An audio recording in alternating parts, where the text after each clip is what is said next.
नमस्कार, Byju's exam prep IAS Hindi platform पर आपका स्वागत है। दोस्तों, आज हम लोग 13 जनवरी 2023 के दैनिक क्विज की चर्चा करेंगे, जो कि आपके आगामी संघ लोक सेवा आयोग की प्रारंभिक परीक्षा के दृष्टिकोण से लाभदायक सिद्ध हो सकता है। दोस्तों, आप लोगों से एक रिक्वेस्ट है कि लास्ट में जो हम आपको 2 प्रश्न देते हैं, उसके उत्तर आप लोग जरूर दिया करिए। और मैं देख रहा हूं कि बहुत सारे लोग बहुत ही अच्छा उत्तर दे रहे हैं। तो आइए पहले प्रश्न की ओर चलते हैं।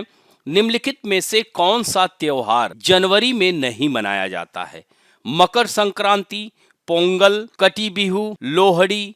तो इन चारों में से अगर हम बात करते हैं तो दोस्तों, जैसा कि आपको पता है कि उत्तर भारत में मकर संक्रांति कहा जाता है, जो कि जनवरी में ही मनाया जाता है। दक्षिण भारत में पोंगल कहा जाता है, यह भी मनाया जाता है जनवरी में। पश्चिम भारत में इसे लोहड़ी कहते हैं, यह भी मनाया जाता है। दोस्तों, पूर्वोत्तर भारत में बिहू पर्व मनाया जाता है, लेकिन बिहू के बारे में अगर देखा जाए तो यह साल में 3 बार मनाया जाता है। जो जनवरी में मनाया जाता है उस बिहू का नाम है भोगाली बिहू या माघ बिहू के नाम से जाना जाता है। दोस्तों, कटी बिहू या इसे कांगली बिहू यह शरद ऋतु में मनाया जाता है, तो इसे यह ध्यान रखेंगे। दोस्तों, आज लोहड़ी का पर्व मनाया जा रहा है और आज ही के दिन मकर संक्रांति भी। दोस्तों, दक्षिण भारत में इसको जो है पोंगल के रूप में मनाया जाता है। तो दोस्तों, यहां पर आप देख सकते हैं पीआईबी में आई हुई खबर है, president greeting on the eve of Lohri, Makar Sankranti, Magh Bihu. देखिए यहां पर दिया है माघ बिहू, ना कि कटी बिहू, एंड पोंगल।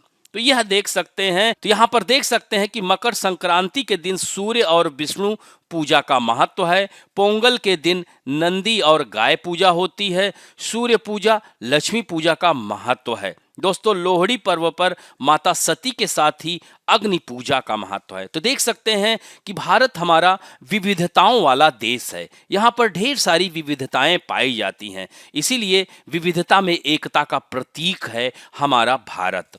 अब बढ़ते हैं दूसरे महत्वपूर्ण प्रश्न की ओर। निम्नलिखित कथनों पर विचार कीजिए। पहला कथन है एनएसओ, जिसे क्या कहेंगे, राष्ट्रीय सांख्यिकी कार्यालय, यह जो है खुदरा महंगाई के आंकड़े जारी करता है। दोस्तों, यह कथन एकदम सत्य है। दूसरा है डीपीआईटी, उद्योग और आंतरिक व्यापार संवर्धन विभाग औद्योगिक उत्पादन सूचकांक जारी करता है।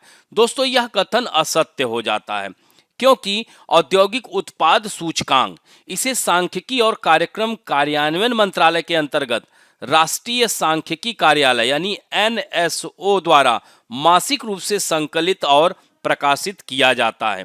दोस्तों, आईआईपी एक संकेतक है जो निश्चित अवधि के दौरान औद्योगिक उत्पादों की उत्पादन की मात्रा में परिवर्तन को मापता है। दोस्तों, यह एक समग्र संकेतक है जो वर्गीकृत उद्योग समूहों की विकास दर को मापता है, जिसमें व्यापक क्षेत्र हैं खनन, विनिर्माण और बिजली, और उपयोग आधारित क्षेत्र में जैसे मूल सामान, पूंजीगत वस्तुएं एवं मध्यवर्ती वस्तुएं। दोस्तों, औद्योगिक उत्पादन सूचकांक का जो आधार वर्ष है वह वर्ष 2011 और 12 है। दोस्तों, इस औद्योगिक उत्पादन सूचकांक के महत्व की बात की जाए तो इसका उपयोग नीति निर्माण उद्देश्यों के लिए वित्त मंत्रालय, भारतीय रिजर्व बैंक आदि सहित सरकारी एजेंसियों द्वारा प्रयोग किया जाता है।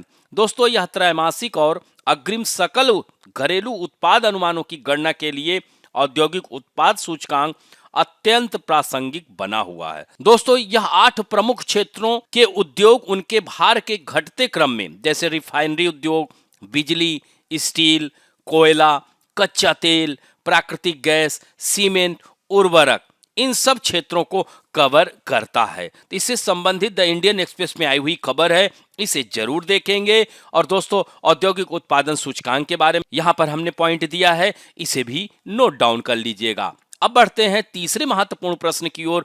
भारत में मानसिक स्वास्थ्य के लिए समर्पित कानून नहीं है। दोस्तों, यह कथन असत्य हो जाता है, क्योंकि मानसिक रूप से बीमार लोगों की देखभाल के लिए बनाए गए कानून जैसे भारतीय पागलखाना अधिनियम 1858 और भारतीय पागलपन अधिनियम 1912 में मानवाधिकार के पहलू की उपेक्षा की गई थी और केवल पागलखाने में भर्ती मरीजों पर ही विचार किया गया था। तो आजादी के बाद भारत में इस संबंध में पहला कानून 1987 में अस्तित्व में आया था, परंतु इस अधिनियम में भी कई खामियां होने के कारण इसे कभी भी किसी राज्य या केंद्र शासित प्रदेश में लागू नहीं किया गया। दोस्तों, भारत सरकार ने वर्ष 1982 में मानसिक रोग से निपटने के लिए देश में मानसिक स्वास्थ्य देखभाल के आधारभूत ढांचे के पूर्ण अपर्याप्तता और समुदाय में मानसिक रोग के भारी बोझ को ध्यान में रखते हुए राष्ट्रीय मानसिक स्वास्थ्य कार्यक्रम की शुरुआत की और इस कार्यक्रम में वर्ष 1986 में जिला मानसिक स्वास्थ्य कार्यक्रम जोड़ा गया था। कार्यक्रम की कार्यनीति में वर्ष 2003 में 2 योजनाओं, राज्य मानसिक अस्पतालों का आधुनिकीकरण और सरकारी मेडिकल कॉलेज जनरल अस्पतालों में मनोचिकित्सा विंग का उन्नयन को भी शामिल किया गया था। तो दोस्तों, राष्ट्रीय मानसिक स्वास्थ्य कार्यक्रम इसके 3 मुख्य घटक थे, जिसमें मानसिक रोग से पीड़ित का उपचार, उसका पुनर्वास और मानसिक स्वास्थ्य नियंत्रण एवं प्रोत्साहन। दोस्तों, मानसिक स्वास्थ्य देखभाल अधिनियम 7 अप्रैल वर्ष 2017 को पारित किया गया था और 7 जुलाई वर्ष 2018 से लागू हुआ था। इस अधिनियम ने अपने शुरुआती अनुच्छेद में वर्णित किया गया था कि इस अधिनियम का उद्देश्य मानसिक रूप से पीड़ित व्यक्तियों के लिए मानसिक स्वास्थ्य देखभाल और सेवाएं उपलब्ध करवाना तथा ऐसे व्यक्तियों की मानसिक स्वास्थ्य देखभाल और सेवाओं की डिलीवरी और इससे जुड़े मामलों अथवा इनसे संबद्ध घटनाओं के दौरान उनके अधिकारों को संरक्षण, प्रोत्साहन और पूर्णता प्रदान करना है। दोस्तों, इस अधिनियम ने 22 मई वर्ष 1987 को पारित मौजूदा मानसिक स्वास्थ्य अधिनियम वर्ष 1987 का स्थान लिया है। तो इस तरह से हम कह नहीं सकते हैं कि समर्पित कानून नहीं है। तो ऐसे में पहला कथन असत्य हो जाता है। दूसरा है, मानसिक स्वास्थ्य विकार को आयुष्मान भारत योजना के तहत कवरेज प्राप्त है। दोस्तों, यह कथन एकदम सत्य है। आयुष्मान भारत योजना एक महत्वाकांक्षी योजना है। इस योजना के अंतर्गत मानसिक स्वास्थ्य विकार को भी कवरेज प्राप्त है, अतः केवल 2 सही है। इससे संबंधित इंडियन एक्सप्रेस में आई हुई खबर है, इसे भी आप जरूर देखिएगा। अब बढ़ते हैं चौथे महत्वपूर्ण प्रश्न की ओर। निम्नलिखित कथनों में से कौन सा से सही है? भारत ने हॉकी के क्षेत्र में 8 ओलंपिक स्वर्ण जीते हैं। दोस्तों, यह कथन एकदम सत्य है। अगर देखा जाए तो 1928 से लगातार भारतीय हॉकी टीम ने गोल्ड मेडल जीता था ओलंपिक में। यानी 1928 के एम्स्टर्डम में भारतीय हॉकी ने गोल्ड जीता था, एम्स्टर्डम ओलंपिक ने। फिर 1932 में भी जीता, फिर 1936 में बर्लिन में जीता, फिर 1948 में लंदन में जीता, फिर 1952 में हेलेंस्की में जीता और दोस्तों 1956 में मेलबॉर्न में जीता और 1964 में टोक्यो में गोल्ड मेडल जीता और 1980 के मॉस्को ओलंपिक में भी भारतीय हॉकी टीम ने गोल्ड मेडल जीता था। इस तरह से 8 स्वर्ण पदक, 1 रजत पदक और 2 कांस्य पदक जीता था। और दोस्तों, बता दें कि 2021 में जापान के ओलंपिक में भी भारतीय हॉकी टीम ने कांस्य पदक जीता था। तो इस तरह से पहला कथन तो सत्य है। दूसरा है, भारत 2023 में पहली बार पुरुष हॉकी विश्व कप की मेजबानी करेगा। दोस्तों, यह कथन असत्य हो जाता है। दोस्तों, भारत यह 4थी बार मेजबानी करने जा रहा है और लगातार 2 बार मेजबानी करने वाला भारत पहला देश हो गया है, क्योंकि 2018 में उड़ीसा में ही मेजबानी किया था हॉकी विश्व कप का। दोस्तों, भारत ने पहली बार हॉकी विश्व कप की मेजबानी 1982 में मुंबई में की थी और दूसरी बार 2010 में दिल्ली में और तीसरी बार उड़ीसा में 2018 में और फिर 2023 में उड़ीसा में ही हो रहा है। और इस बार की एक बहुत ही खासियत है कि 2 शहरों में आयोजित हो रहा है, उड़ीसा के भुवनेश्वर और राउरकेला में। तो इस तरह से यह दूसरा कथन असत्य है। तीसरा है, हॉकी गोलकीपर को गेंद को रोकने के लिए अपने हाथों का इस्तेमाल करने की अनुमति है। यह कथन भी एकदम सत्य है, अतः 1 और 3 सही है, तो उत्तर सी होगा। दोस्तों, इससे संबंधित द हिंदू में आई हुई खबर है, इसे आप लोग जरूर देखेंगे। अब बढ़ते हैं 5वें प्रश्न की ओर, जो कि 2021 में आया हुआ है। भारत रत्न और पद्म पुरस्कारों के संबंध में निम्नलिखित कथनों पर विचार कीजिए। पहला कथन है कि भारत रत्न और पद्म पुरस्कार भारत के संविधान के अनुच्छेद 18(1) के अंतर्गत उपाधियां हैं। दोस्तों, यह कथन गलत हो जाता है, क्योंकि 1996 में सुप्रीम कोर्ट ने राष्ट्रीय पुरस्कारों भारत रत्न, पद्म विभूषण, पद्म भूषण और पद्मश्री को की संवैधानिक वैधता को बरकरार रखा और इसने फैसला सुनाया कि ये पुरस्कार अनुच्छेद 18 के अर्थ में शीर्षक की राशि नहीं है, जो केवल कुलीनता के वंशानुगत खिताब को प्रतिबंधित करता है। इसलिए वे अनुच्छेद 18 का उल्लंघन नहीं करते हैं, क्योंकि समानता के सिद्धांत में यह अनिवार्य नहीं है कि योग्यता को मान्यता नहीं दी जानी चाहिए। ऐसे में पहला कथन गलत है। दूसरा है, वर्ष 1954 में प्रारंभ किए गए पद्म पुरस्कारों को केवल एक बार निलंबित किया गया था। दोस्तों, पद्म पुरस्कारों को 1954 में पहली बार दिया गया था, ये तो सही है। हर साल गणतंत्र दिवस के अवसर पर यह दिया जाता है, लेकिन 1978, 1979, 1996, 1997 के वर्षों के दौरान संक्षिप्त रुकावटों को छोड़कर यह पुरस्कार घोषित किए गए हैं। तो इस तरह से कह सकते हैं कि कई बार निलंबित किया गया है, न कि सिर्फ एक बार। तो ऐसे में दूसरा कथन भी असत्य हो जाता है।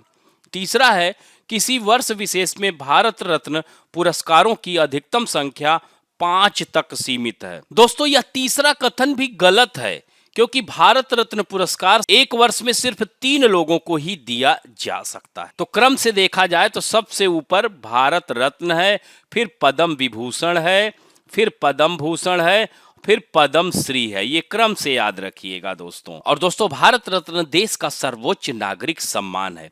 यह मानव प्रयास के किसी भी क्षेत्र में असाधारण सेवा, उच्चतम क्रम के प्रदर्शन की मान्यता में प्रदान किया जाता है। और दोस्तों, पहली बार 1954 में 3 व्यक्तियों को भारत रत्न अवार्ड दिया गया था, जिसमें एस राधाकृष्णन, सी राजगोपालाचारी और सीवी रमन को दिया गया था। अब बढ़ते हैं आज के फैक्ट ऑफ द डे में समुद्रयान मिशन के बारे में। तो दोस्तों, केंद्रीय मंत्री डॉक्टर जितेंद्र सिंह का कहना है कि अन्वेषण के लिए 3 व्यक्तियों को समुद्र में सतह से 6000 मीटर नीचे भेजा जाएगा। यानी केंद्रीय पृथ्वी विज्ञान मंत्रालय द्वारा शुरू किया गया समुद्रयान मिशन के एक भाग के रूप में भारत का लक्ष्य 3 व्यक्तियों को अन्वेषण के लिए अब समुद्र सतह से 6000 मीटर नीचे की गहराई में भेजना है। और दोस्तों, यह अभियान नीली अर्थव्यवस्था यानी ब्लू इकोनॉमी के युग में भारत के उन प्रयासों की शुरुआत करता है जो आने वाले वर्षों के दौरान